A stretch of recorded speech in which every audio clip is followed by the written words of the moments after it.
Preview. आदाबर से Maharashtra news today के programme रूबरू में आपका इस्तकबाल है। नाजरीन, मौजू थोड़ा अलग है। हाल ही में हिंदुस्तान में जो इलेक्शन हुए और जो रिजल्ट है वो सब आप सब तो जानते हैं। आज हम बात करेंगे हमारे शहर की। इस शहर में 4 लोग जो जिसे हम गिन सकते हैं पार्टी की तरफ से दिए गए, संदीपान भुमरे साहब, चंद्रकांत खैरे साहब, इम्तियाज जलील साहब और अफसर खान साहब। इलेक्शन हुआ। इलेक्शन में अपने अपने पार्टी के कार्यकर्ताओं ने अपने अपनी पार्टी के लिए काम किया। जो जीता वो तो जीते गया, लेकिन जो हारा उनके कार्यकर्ता, उनके जो लीडरान हैं वो आपस में किस तरह की गुफ्तगू कर रहे हैं और इलेक्ट्रॉनिक मीडिया पर किस तरह के बयानात दे रहे हैं जो कबूल नहीं किए जा सकते हैं। इलेक्शन हो गया, जो कुछ भी रिजल्ट निकला, जिसकी किस्मत में जीत थी उसने जीत गया, जिसकी किस्मत में हार थी वो हार गया। लेकिन हमारे शहर के लोगों में अब भूल जाना चाहिए और मोहब्बत और प्यार से फिर से अपनी ज़िंदगी शुरू करना चाहिए, ऐसी हमारी राय है। क्योंकि किसी भी मुल्क में माइनॉरिटी को अपना किरदार बहुत ही हिकमत अमली से अदा करना पड़ता है और शायद वो हिकमत अमली हमारे शहर में अभी तक नहीं आई। ये सब मौजू पर बात करने के लिए आज हमारे साथ है औरंगाबाद शहर के सीनियर लीडर, एक्स महापौर और एक सियासी ऐसी हस्ती जिसने इस शहर को बनते हुए और पलते हुए और यहाँ तक पहुँचते हुए देखा है। मेरी मुराद जनाब रशीद मामू साहब से, जिसे प्यार से हम मामू कहते हैं। मामू, आपने हमें वक्त दिया उसके लिए बहुत बहुत शुक्रिया। हालिया इलेक्शन आपने भी देखे, आपने भी सब कुछ आपके सामने से गुजरा है। इम्तियाज जलील साहब की या एमआईएम की हार की वजह क्या है आपको लगती है? आप किस तरह देखते हैं उसको? नहीं, इसमें हार ये का एक वजह है कि पिछले टाइम पर के वोटिंग में अपने फर्क हुआ। पिछले टाइम पर जादव साहब ने एक कम्युनिटी के काफी वोट ले लिए थे जी, और एससी समाज के वोट पूरे यहाँ मिले थे। मुस्लिम समाज का पूरा वोट यहाँ पर एक जगह साथ में थे। जी हाँ साहब, और मुस्लिम समाज के पूरे वोट यहाँ पर आ गए थे। जी जी। अब के वैसा दौर नहीं हुआ क्योंकि आपके मुस्लिम वोट बढ़ गए हैं। कुछ खैरे को गए, कुछ भुमरे साहब को गए, कुछ अफसर खान को गए, इम्तियाज साहब को है। तो वोटिंग परसेंटेज कम हुआ। खैरे साहब का जैसा कि बीजेपी वोटिंग कम हो गया और मराठा समाज का वोटिंग बिल्कुल उनको नहीं मिला जी। तो ये एक इलेक्शन में वोटिंग का एक परसेंटेज कम हो गया है। जी जी। और दूसरी चीज ये है कि 5 साल के अंदर काम भी हुआ, एमआईएम का काम भी रहेगा, लेकिन जैसा लोगों तक पहुंचना चाहिए तो वैसा पहुंच सकेगा वो भी एक सोचना है। कुछ नाराजगी तो कोई लोगों को नाराज थे तो नाराजगी दूर की है क्या? कुछ नाराजगियां जो थी उनकी नाराजगियां दूर नहीं हुई, उसकी भी एक वजह है। ये इलेक्शन से पहले सियासत में ऐसा होता है कि अपने सब पुरानी चीजें भूल करके आदमी नीचे आकर के सबसे मिलना चाहिए। जैसा कि राहुल गांधी ने पैदल निकल करके लोगों के दिलों तक पहुंचे। तो अगर कोई नाराज है अपने से तो उसकी नाराजगी कैसी दूर करना चाहिए, उनको बुला के मीटिंग लेके करके, वो पहली चीज वहां भी जो कमजोरी हुई वहां भी ये जुमला जो है कि बहुत सारे लोग नाराज थे, तो नाराज थे क्यों? क्या वजह थी नाराजगी? किसी के कामों के बारे में होगा, कोई किसी के और अपेक्षा होंगी, बहुत सी ऐसी चीजें आ जाती है नाराजगी की कि जो खुल करके भी नहीं होता है। तो अगर वो मालूम है कि अपने को नाराजगी है तो नाराजगी दूर करना ये सियासत। जैसे जकरिया साहब एक जमाने मेरे मकान पे आ गए थे, मैं नाराज था, तो ये छोटा बड़ा नहीं देखा जाता, नाराजगी दूर कैसी की जाती है सियासत में वो देखा जाता है। तो कुछ ऐसे मिसाल के तौर पर बताइए कि इस वजह से नाराजगी इम्तियाज जलील साहब से लोगों की थी। नहीं, मैं लोगों की थी? नहीं, मैं तो नजदीक नहीं रहा, हो सकता उनकी कुछ काफी होंगी नाराजगी भी, तो वो तो मुझे नहीं मालूम, लेकिन नाराजगी सुनने में आती थी मार्केट में, नाराजगी जो खुल के भी आती थी तो मिल लेते। यह सबसे पहली चीज तो सीनियर लोगों को, जो नगर सेवक है या जो नगर सेवक नहीं है, जो महल्ले में काम करने वाले पुराने लोग हैं, इनकी एक मीटिंग ले लेते तो बहुत अच्छा होता था। जो नाराज है तो नाराजगी दूर होती है, सब पूछने में आता, आदमी अपना गुस्सा वहां निकाल देता, गुस्सा जब निकाल देता तो बात खत्म हो जाती है। वहां एक थोड़ी कमजोरी हुई है। इस नाराजगी ने हमारे शहर से एक पढ़ा लिखा काबिल एमपी जो हमारा रह चुका है उसको गंवा दिया। कहीं नुकसान तो नहीं है? नहीं, नुकसान की बात तो है कि भाई जहां पर कहीं अच्छा होता है कहीं नुकसान भी होता है, लेकिन कुछ चीजें पढ़े लिखे होने के बाद भी उनमें भी कुछ गलती हुई, उन्होंने गलती दूर कर लेना था, लोगों को मिल लेना चाहिए। बताइए गलती क्या भाई वही गलती कह रहा ना भाई, लोगों से जी। मिलने ही नहीं ना प्रोकुरो से, जी कई लोगों से नहीं मिल सके उन्होंने, ऐसा तो मिलना नहीं था है, ऐसा तो कुछ नहीं लोगों को है। बिठा करके भाई बातचीत, जैसा कि भाई मौलाना लोग की एक मीटिंग हुई, वैसा पॉलिटिकल लोग जो मेहनत करते हैं जी उनकी बातचीत, ताल्लुकों में लोग हैं जो पुराने टाइम पर जो चुन के आए, उनकी बुला करके पहले उनकी खामियत दूर हो जाती थी ना भाई, जी जी वो दूरी क्यों नहीं करे? हाँ, एक वजह उसकी ये है ना। जी अब मिसाल के तौर पे मैं कहता हूँ कि भाई जैसे अफसर खान साहब थे, ये थे, क्यों नहीं मिल लिए उनसे अगर नाराज थे तो? जैसे अब हमारे से कई लोग आके मिले, उन्होंने नहीं मिले मुझे अभी तक, फोन पे बातचीत, बच्चा भेज दिए, लेकिन नहीं मिले। तो मिलते तो मैं भी राय देता था कि आप इससे मिलो, इतने से मिलो, इनसे काम करो, कोई चीज ही नहीं तो क्या बात कर सकेंगे अपन? आदमी अगर ये आ गया कि मेरे को इतनी वोट, हमको 15-20 दिन पहले से मैं कह रहा था कि बुमरे लीड में है, सबको मैंने बताया, क्योंकि वजह क्या है कि अंदरूनी बात मालूम हो गई थी कि खामोशी से फोन पे होगा, हम जज्बात पे काम करते हैं, कुछ समझदार लोग फोन पे काम करते, मराठा समाज ने पूरा फोन पे काम किया है।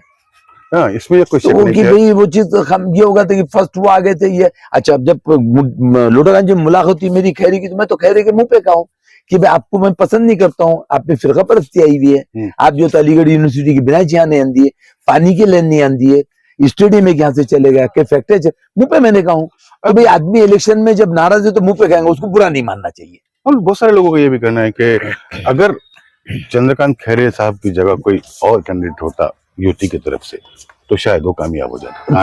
बिल्कुल सही है सब, क्योंकि वजह क्या है कि अगर कभी कोई यहाँ पर उनकी जगह और मराठा मिलता तो मराठा वोटिंग डिवाइड हो जाता, भी मराठा वोट डिवाइड, और बीजेपी वोट का भी डिवाइडेशन हो जाता, और मुस्लिम वोटों का तो हुआ, जैसा कि पैठन से काफी मुस्लिम लोगों ने आकर के भुमरे के लिए यहाँ काम करे, ताल्लुकों में, खेड़ों में, शहर में, उन लोगों के जैसे भुमरे को भी उड़ गए, नहीं करके नहीं गए। अच्छा, हमारे में शऊर कम हो जाता है, हम जज्बात में ज्यादा आ जाते हैं। अब जैसे आपने देखे रिजल्ट के दिन हमारे लोग फुल थे सुबह से, भुमरे के लोग रिजल्ट डिक्लेयर होने के बाद आए, फर्क ही हो जाता। मैं यही पूछना चाह रहा था मैं, क्योंकि आपकी सारी जिंदगी तकरीबन जिंदगी आपके भी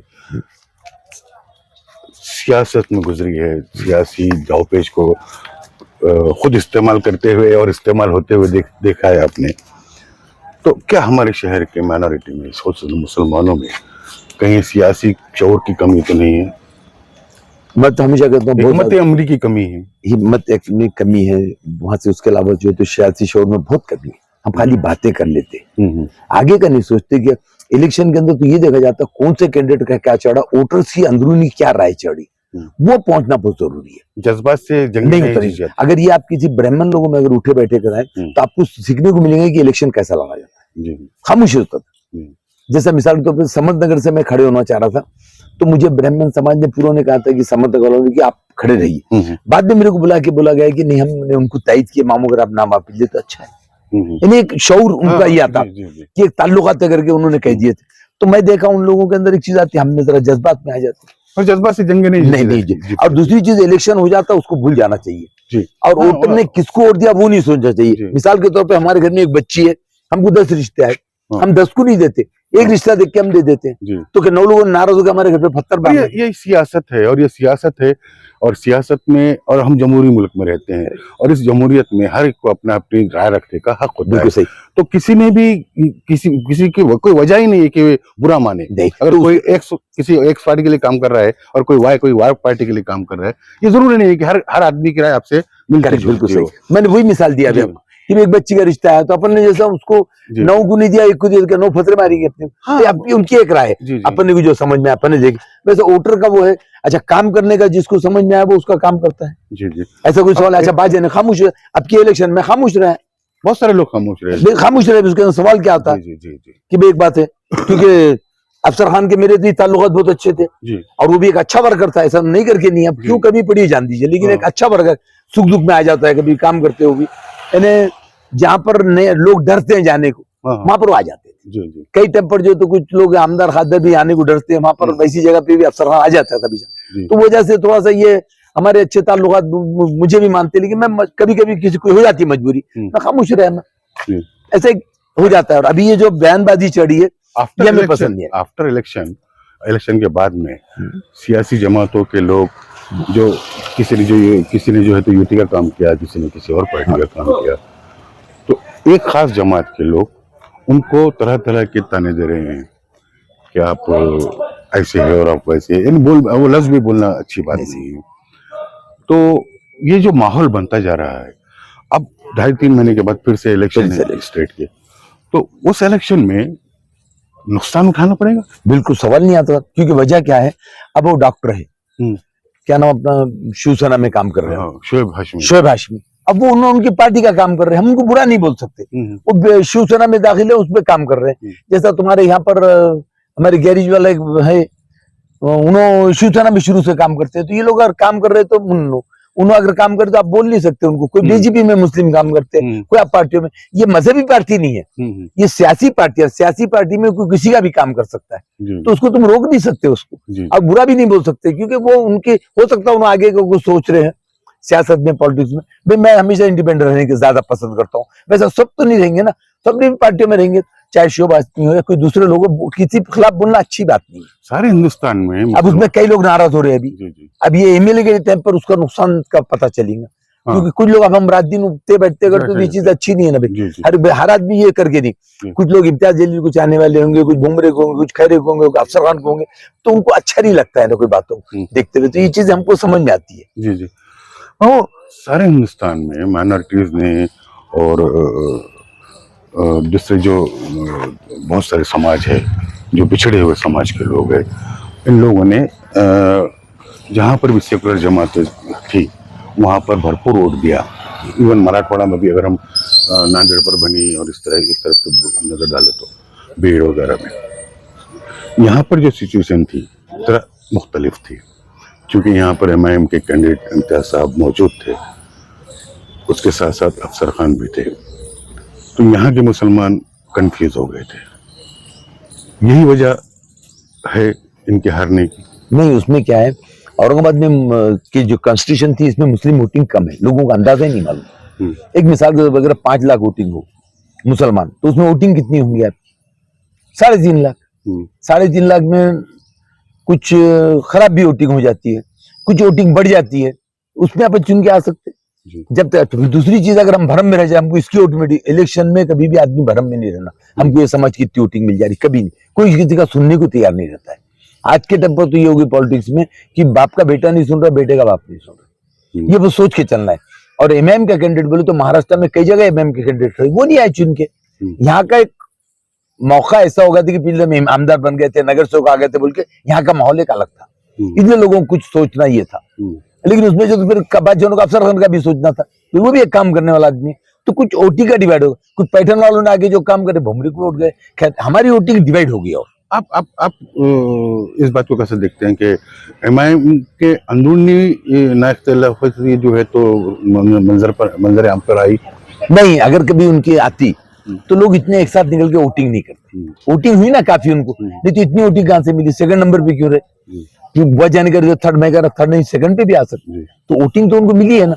लेकिन जो नाराजगी वोटिंग, मैं कह रहा हूँ नाराजगी वोटिंग गई, क्योंकि लोग सुनने को तैयार नहीं थे, क्योंकि कुछ लोगों ने खैरे का काम किया, बाप ने, बेटे ने एमआईएम का काम किया। ऐसा भी हुआ, राष्ट्रवादी हो या आई कांग्रेस हो, कोई भी हो, तो उन्होंने बाप ने एक का काम किया, बेटे ने एक का काम किया, बेटा एक का कर रहे, बाप एक का कर रहे। ऐसा ये चीज नहीं है हमारे में। एक जज्बात में लोग आए, अच्छा बगैर आपको रिक्शा बोले के, बगैर 2 रुपये आपकी चाय पिए के लोग लाइन लगा के वोट देने को चले गए, एक बात। और दूसरी चीज, हिंदुस्तान में एक अच्छा शऊर आया कि मुसलमानों ने खामोश रहते हुए वोटिंग करे, सबकी गालियां सुने, बातें सुने, बुरा भला सुने। यहाँ के हमारे इंडिया का प्राइम मिनिस्टर बुरा बुरा तो सुन ले रहे, लेकिन वोट जो जो खामोशी जो हमारा हथियार था इलेक्शन में, ये हिकमत अमली है, ये बहुत बड़ा काम है। और दूसरी बात जो है, तो बाबा साहब अम्बेडकर ने घटना लिखी, उनकी घटना आज हमारे देश में चढ़ी, बड़ी अच्छी प्यारी घटना, उनको यहाँ गिला दिए थे इलेक्शन में। तो इलेक्शन में हार जीत होती है, फिर कलकत्ते के मुसलमानों ने वहां लिया के उनको चुना के दिए, ये हमको सोचना। अंतुले को भी गिरा चुके हैं, अंतुले गिरा चुके,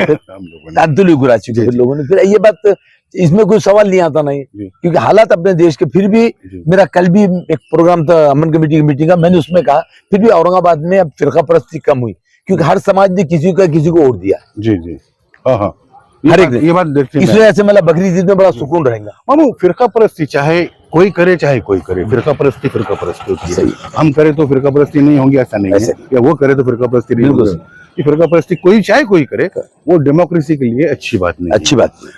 ये इलेक्शन के बाद की जो व्हाट्सएप के ऊपर जो मैसेज है, और अगर कोई आमने सामना हो जा रहा है तो वहाँ पर जिस तरह की बहस तकरार हो रही है, ऐसे लोगों से आप क्या कहना चाहेंगे? नहीं, इसके अंदर तो भाई हालात ऐसे है कि आजकल मौखस हो है। जैसा मैं एक मिसाल देता हूँ, भुमरे 20 साल से पैठन में चुन के आते हैं, उनसे सभी खुश है। खुश नहीं होते तो वहां के मुसलमान बगैर बोले आकर के यहाँ औरंगाबाद में काम नहीं करते थे वो एक दिन। तो ऐसा अपने पास सोचना चाहिए कि चुन के आने के बाद हमने ऐसे बन जाना चाहिए कि हमको कैसा काम करे। अब भुमरे को कई लोग बुरा भला बोलते होंगे, लेकिन उसका नेचर बहुत अलग है, मिठास, मोहब्बत। कोई सीनियर मिल जाए तो गले मिल जाना, ये लपट जाना, सीनियर की इज्जत करना, ये हमारे लोगों में जरा कम होता ही है। और फिर बात उन्होंने एकदम उनके वर्कर लोगों के घर घर तक पहुंच गए। अब ये इलेक्शन में हमारे लोग कई जगह पहुंचे नहीं। बात जगह तो जहाँ इलेक्शन में खड़े तो पड़ोसी को जाके नहीं बोले तुम हमको वोट दो।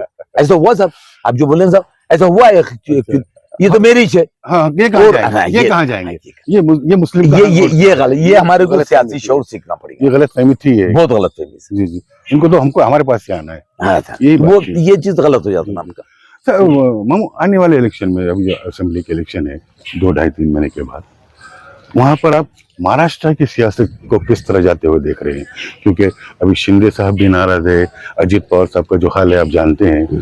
शिंदे साहब भी जो है तो स्टेटमेंट दे रहे हैं कि भाई आप, यानी बोल रहे हैं बीजेपी के खिलाफ। ये जो हिम्मत का काम है, इससे पहले कोई नहीं बोलता था। तो अब आगे वाले आने वाले इलेक्शन में महाराष्ट्र किस सिमत जाता हुआ नजर आ रहा है? बिल्कुल सही। अभी साहब इस पर शिंदे साहब, अजित पवार साहब इसलिए बोल रहे हैं कि मोदी जी की मेजोरिटी कम हुई है। वो खुद लटकते हुए करके बोल रहे, कमजोर हो गए। कमजोर। अब पहले जब उन्होंने पावरफुल थे, जब अगर बोलते तो आप समझते बोलते। ये लोग क्या है, अगर जब तुम्हारे में गलत काम नहीं करे तो जेल से डरते क्यों? गलत काम नहीं करे डर रहे क्यों? और गए जेल में तो डर रहे क्यों तुम?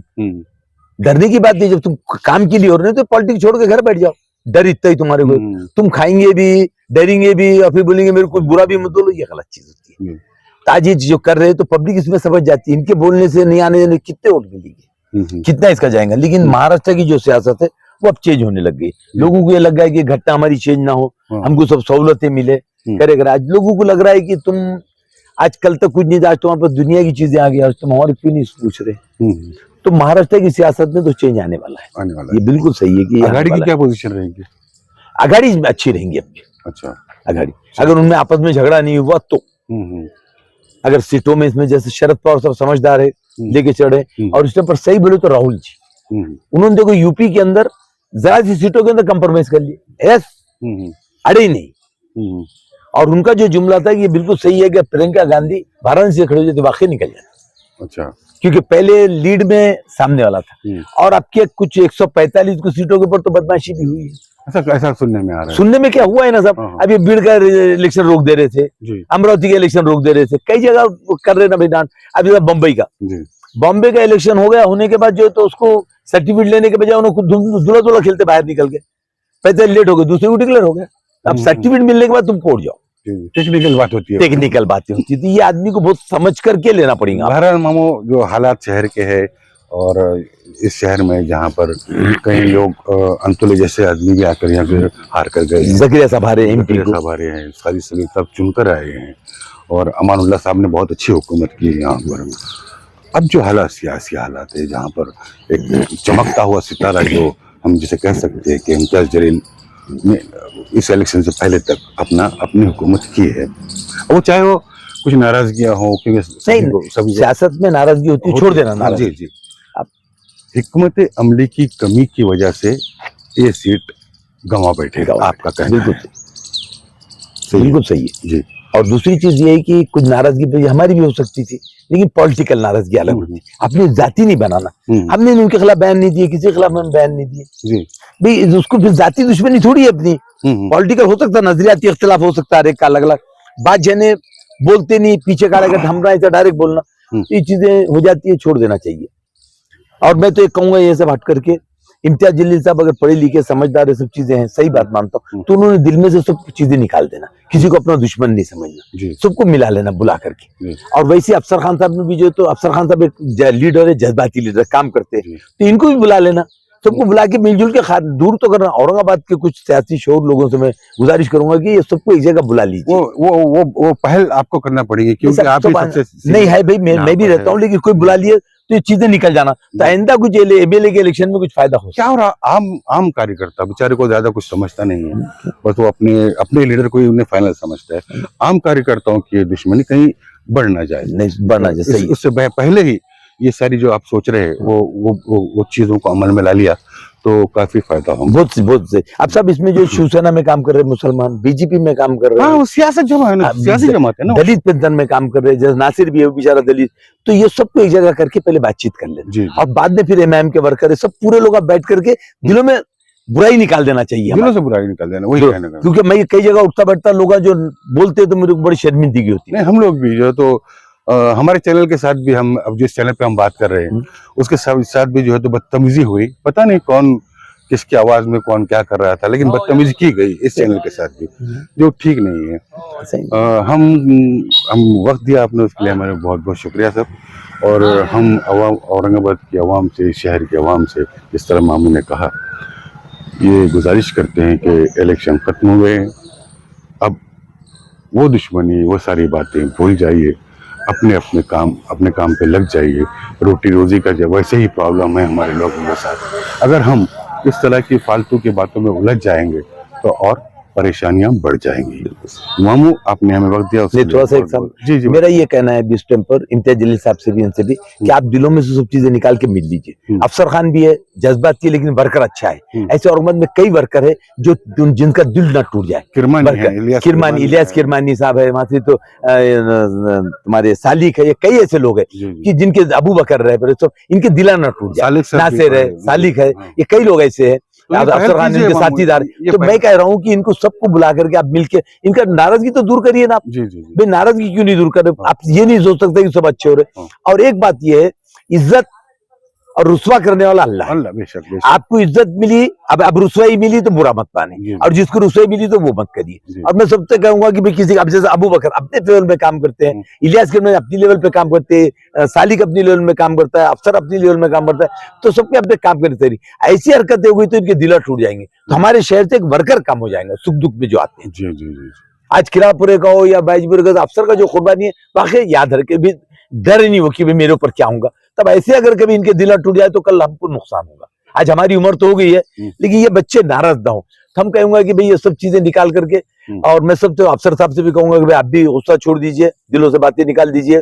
इलियास किरमानी को, इसको सबको मैं कहूंगा जीतो, आप सब दिलों से गुस्सा निकाल। डॉक्टर साहब को, हमारे क्या नाम उनका, हाशमी साहब को, सबको बोलूंगा दिलों से निकाल दीजिए आप। या और साथ इनको कहूंगा इम्तियाज जलील साहब को, आप आमदार भी रह चुके, खासदार भी रह चुके, तो आप ये चीजें छोड़ के आप सबको साथ लेके चलेंगे, ऐसे मैं उम्मीद करता हूँ। तो इसका मतलब शहर को आपने, नहीं तो मुझे बहादुर यार जंग की बात याद आएगी। 1944 में उन्होंने आम खास में कहे थे, मैं मर जाऊंगा याद रखना मुर्दों का शहर है, और यहाँ बाहर के लोग आके हुकूमत करेंगे। हाँ, तो बहादुर यार भी याद। तो हम ऐसा नहीं कहे कि भाई आप पॉलिटिक्स में मुर्दार हो गए एकदम, बिल्कुल ये मुर्दों का शहर है, यहाँ पर बाहर से लोग आकर हुकूमत करेंगे सर, जिस तरह बता रहे हैं। किसी 1944 में आम खास में तकरीर बहादुर यार सिंह था। तो भाइयों, आपसे अदबन गुजारिश है कि सियासी वर्कर और सियासी जमात से जुड़े हुए लोगों, आप अपने दिलों से बुग़्ज़ निकाल दीजिए। जिस तरह मामू ने कहा कि इज्जत का देने वाला और जिल्लत का देने वाला बेशक अल्लाह ही है। अल्लाह ने आपके किस्मत में हार रखी थी, वो हो गई, लेकिन आने वाले इस हार का पीछे, इस हार का मातम करने से के बजाय आने वाले इलेक्शन में किस तरह हम अपनी हिकमत अमली से दोबारा अपनी पोजीशन हासिल कर सकते हैं, उस पर गौर करने की ज़रूरत है। और वह गौर तभी मुमकिन हो सकता है कि सियासी जमात की, जिस तरह मामू ने कहा था, कि तमाम वर्कर्स जो एक्टिव है, जो कहीं ना कहीं अपने अपने इलाके में अपनी अपनी ताकत के हिसाब से काम करते रहते हैं, समाज के लिए सोचते हैं, समाज के लिए रोते हैं, ऐसे लोगों को एकजुट कीजिए। और ये हमारी ताकत ही, पहले तो हम कमज़ोर है, माइनॉरिटी में है, और हमारी ताकत हमारी एकजुटती में है। अगर हमने उससे भी हासिल नहीं किया तो यकीनन हमें आने वाले वक्तों में इससे बुरा वक्त देखना पड़ेगा। ये थे आज के हमारे मेहमान जनाब रशीद मामू खान साहब, जिन्होंने हमें अपनी एक लंबी सियासी ज़िंदगी के तजुर्बात के हिसाब से बात की, आप तक पहुंचाए हमने उस बात को। मामू, आपका बहुत बहुत शुक्रिया। और आने वाले हफ्ते में ऐसे ही किसी मेहमान के साथ महाराष्ट्र न्यूज़ टुडे के इस प्रोग्राम में आपसे मुलाकात करवाएंगे, और हमारी कोशिश रहेंगी कि ये मोहब्बतों का शहर है, और इस मोहब्बतों के शहर में मोहब्बतों से ही जीत हासिल की जाती है, नफरतों की कोई मंजिल नहीं होती। खुदा हाफिज, जय हिंद, जय महाराष्ट्र।